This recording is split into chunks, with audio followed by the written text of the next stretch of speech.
Hola, ¿qué tal? Buenas noches, bienvenidos a la edición nocturna de Noticias Repretel. Iniciamos de inmediato con las informaciones. 8 cantones del país sufren los fuertes aguaceros de las últimas horas. En Limón muchas comunidades se quedaron sin electricidad y varios árboles que cayeron en la vía mantienen rutas cerradas.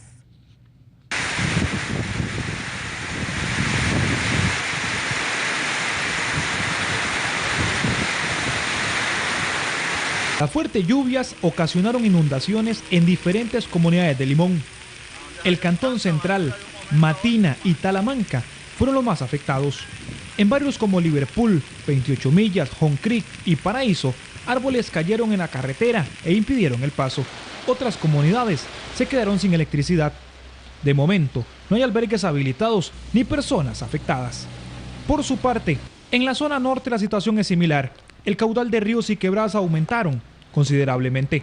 Un temporal azotó las comunidades y provocó problemas en 4 cantones de la provincia de Alajuela. 5 casas se vieron afectadas en el cantón de Upala y 12 casas en el cantón de Guatuso, lo cual requirió que 8 familias, 8 casas fueran reubicadas a un salón en el redondel de toros allá en San Rafael de Guatuso.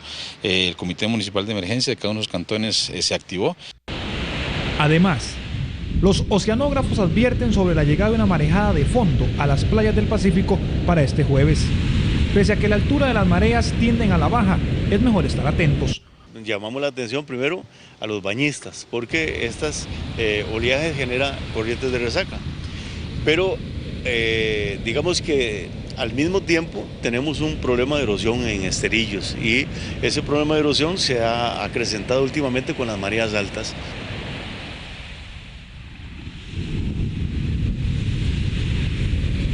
El OIJ indicó esta tarde que el joven asesinado en el sector del Pacto del Jocote tenía antecedentes por tráfico internacional de drogas. Él fue interceptado por una persona quien, según testigos, circulaba en bicicleta.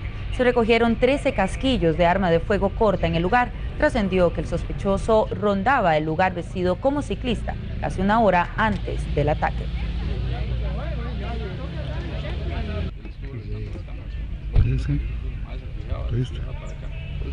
Y la cifra de motorizados fallecidos en carretera no se detiene, ya suman 150. La última víctima murió en la autopista General Cañas. Casi 2 por día. Ese es el promedio de motociclistas y acompañantes quienes han muerto en lo que va del año. Este miércoles un joven falleció en la autopista General Cañas cuando colisionó por detrás con un vehículo liviano. En aparente, un vehículo que viene en la vía se detiene por presa y el vehículo que viene detrás de la motocicleta pierde el control, lo colisiona, debido al impacto cae en el sentido contrario de vía y viene un camión, no le da chance de frenar y lo colisiona y lo atropella. Datos de la Policía de Tránsito arrojan que a la fecha 150 motorizados murieron de manera violenta en distintas partes del país. 15 eran acompañantes, el resto conductores. En este caso el joven motorizado tenía 33 años de edad. Cerca de su cuerpo, en el carril contrario, quedó un maletín y otras pertenencias. Las autoridades hacen un llamado para que en la hora pico en esta autopista se doble el cuidado, ya que en ambos sentidos, en ocasiones, quedan espacios entre la presa y esto puede jugar una mala pasada, como se sospecha ocurrió en este caso. Y un sacerdote de apellido Araya deberá ir a juicio en Alajuela. Él lo acusan por la muerte de un joven vecino de El Llano de Alajuela el 9 de enero anterior tras atropellarlo el cura. Según la policía de tránsito, el sacerdote no solo irrespetó una señal de alto, sino que viajaba bajo los efectos del alcohol y conducía un vehículo a nombre de la diócesis donde labora. Tenemos testigos y también alguna prueba documental y pericial que señalan al sacerdote como el posible causante de los hechos. Él se ha sometido al proceso e incluso ha presentado varias solicitudes de conciliación.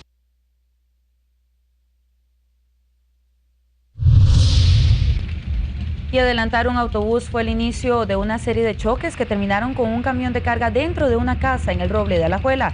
Dentro del vehículo pesado viajaban 3 hermanos, 2 de ellos resultaron heridos. Ahora serán las autoridades de tránsito las que determinen si ese adelantamiento fue lo que ocasionó este triple choque.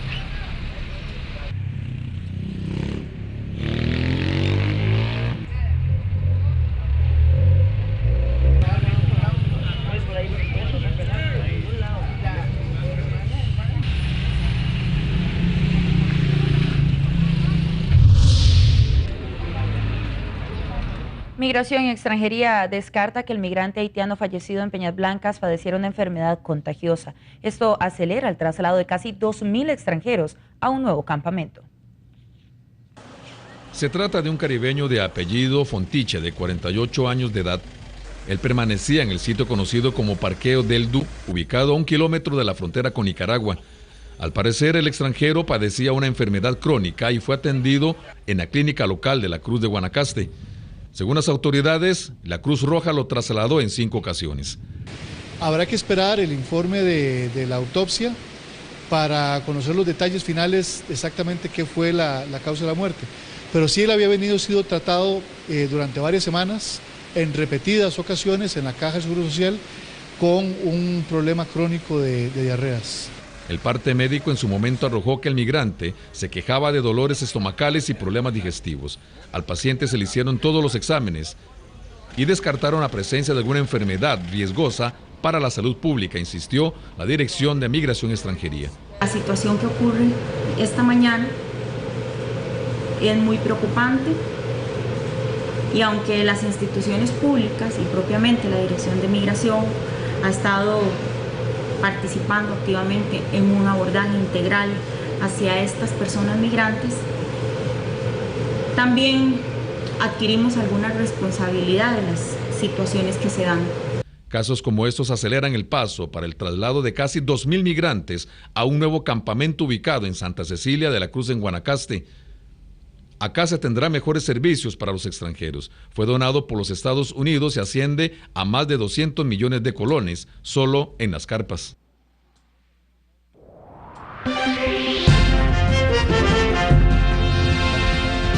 Y el fragmento de una novela que fue transmitida en Radio Nacional causa todo tipo de reacciones. Les contamos cuando regresemos.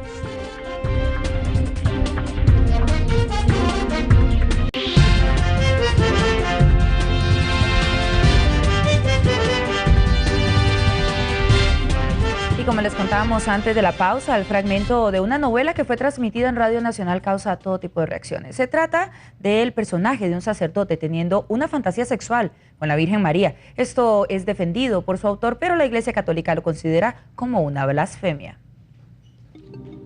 Él es Ali Víquez, escritor costarricense que ha ganado ya 3 premios nacionales, entre ellos uno por este libro, El fuego cuando te quema. En las páginas de esta novela se encuentra el fragmento de una fantasía sexual y muy explícita que un sacerdote tiene con la Virgen María. Ese texto fue leído en noviembre del año anterior en un espacio llamado Literofilia en Radio Nacional y trascendió hasta ahora en redes sociales. Un audio que, por cierto, no se va a reproducir por respeto, pero que ha recibido fuertes críticas. Sin embargo, este hombre de 50 años defiende su pluma y su intención. Como escritor, ¿cuál era la intención suya de hacer que un sacerdote fantaseara de esta forma con la Virgen? ¿Hay algo de irreverencia por parte suya también en ese sentido? Bueno, el personaje por sí mismo necesitaba plantearse un poco así. Era un personaje que quería representar yo en él un poco ese doble discurso de la Iglesia, ¿verdad? De sostener ciertas cuestiones en público y de después realizar otras en privado. Sé que a eso a algunos les puede parecer un tanto pasado de tono, pero lo cierto es que el arte no consiste en mantenerse dentro de los márgenes de lo que es meramente políticamente correcto. Él asegura que en el libro también hay personajes devotos y que su único objetivo es reabrir el debate sobre Dios, su existencia y los problemas históricos de la religión. Marcus Cíclicos es el personaje que escribe esa fantasía sexual, pero por ejemplo tenemos aquí algo que habla otro sacerdote, el padre Martín de Entrambasaguas, y dice lo siguiente: en lugar de hablar de Dios, sentirlo y callarlo. Que sea su nombre la última palabra en nuestra boca. Cada vez que se lo menciona es una pérdida lo que sufrimos. Dios es una intuición más poderosa si no se lo nombra. Si solamente se lee el fragmento, pues usted se pierde del panorama general en donde se plantea el problema, digamos, tratando de exponerlo a través de personajes que piensan y escriben de maneras muy diferentes. Él es Warner Ulloa Argüello, el creador del espacio en el que se emitió el fragmento de este libro. Lo reproducimos, apegados a la libertad de expresión, apegados a la libertad creativa y a la no censura tampoco, ¿no?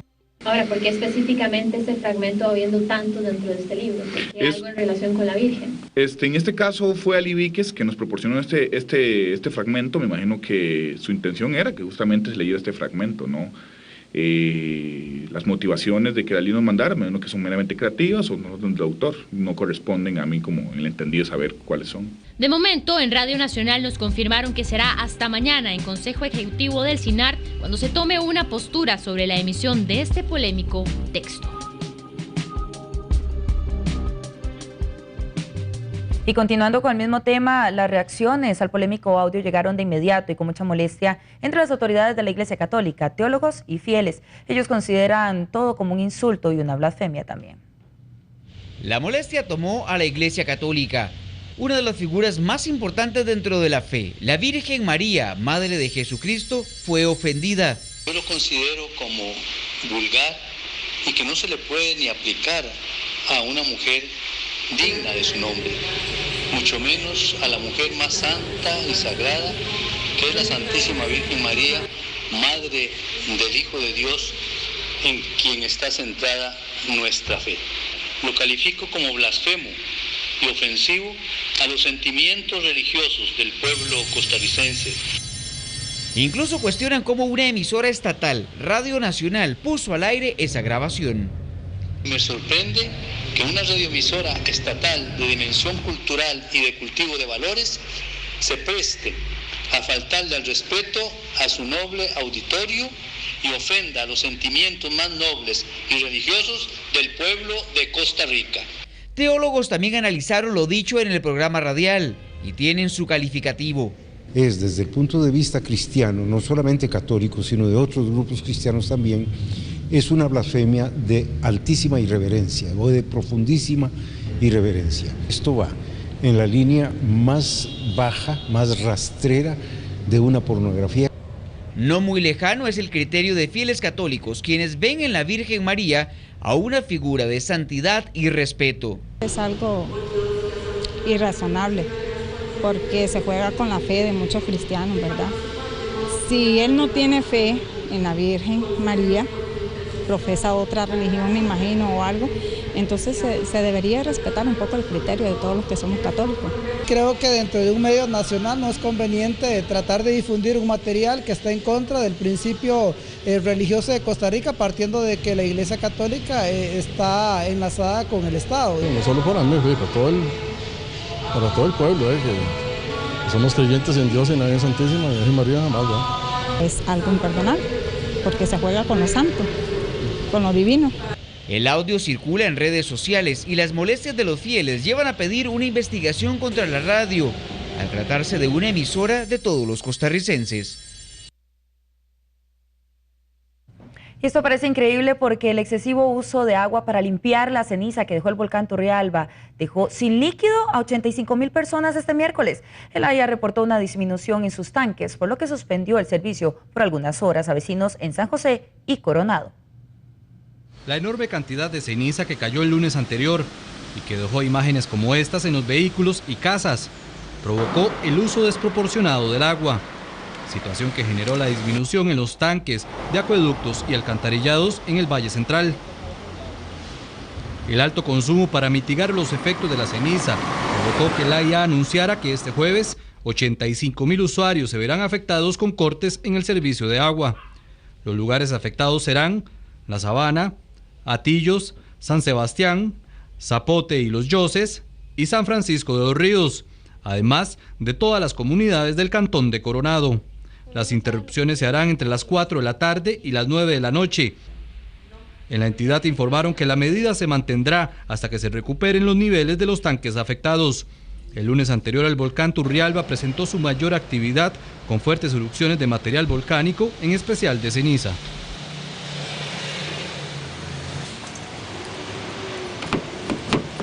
Y Brasil se tomó con sorpresa y desagrado el desaire de Luis Guillermo Solís en la ONU, según el embajador de ese país. Ex cancilleres, diputados, ex embajadores, empresarios y analistas llenan de críticas al gobierno por este gesto. De los otros países se lo esperaban, pero de Costa Rica no, ¿es así? Sí, es verdad. Totalmente deplorable. Un desacierto tremendo, garrafal. A mí me parece sorprendente. Sorprendió este caso. Uno se siente avergonzado. Creo que sí es una ocurrencia. Creo que es un error de Manuel González, el canciller, porque las explicaciones que da son francamente ridículas. El gobierno de Costa Rica se haya comportado a la altura de Venezuela, el gobierno de Venezuela, el gobierno de Bolivia, el de Nicaragua. Teatralidad operática, ¿verdad? De levantarse cuando va a hablar el presidente. Va a servir mucho si el presidente y el ministro piden disculpas. Casi que el presidente se va a tener que estar levantando cuando hable cualquier mandatario en el mundo. En Brasil no cayó nada bien el gesto de Solís a Temer. Nos causó mucha sorpresa y naturalmente desagrado. Tanto la actitud del señor presidente de la República de Costa Rica de retirarse cuando nuestro presidente iba a hablar, cuanto la nota emitida ayer. El gobierno se llenó de críticas por el desaire de Costa Rica a Brasil en la ONU, junto a Venezuela, Cuba, Nicaragua, Bolivia y Ecuador. Yo no sé quién diseñó esto, pero no puedo creer que haya sido el ministro González. Y si no fue, debería renunciar ya. Y si fue, va a tener que ir a la Asamblea Legislativa a defender lo indefendible. Esto es una barbaridad. Esto, francamente, es uno de los actos más oscuros de nuestra diplomacia.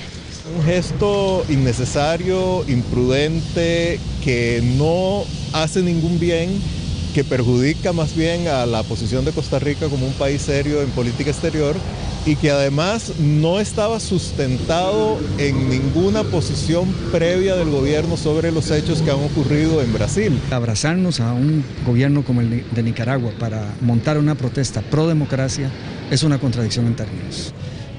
Nicaragua, el presidente ha eliminado a los diputados de oposición, controla el poder judicial, controla el poder electoral, todos actos antidemocráticos. Solís dijo a la agencia EFE que el gesto fue una llamada de atención sobre el proceso político en Brasil y que no espera cambios en la relación con ese país. Parece que no da para una ruptura o deterioro de relaciones. Esto es una llamada de atención de un país soberano sobre un proceso. No es más que eso. Es una preocupación que nos pareció importante afirmar. El canciller Manuel González comparecerá ante los diputados por este tema.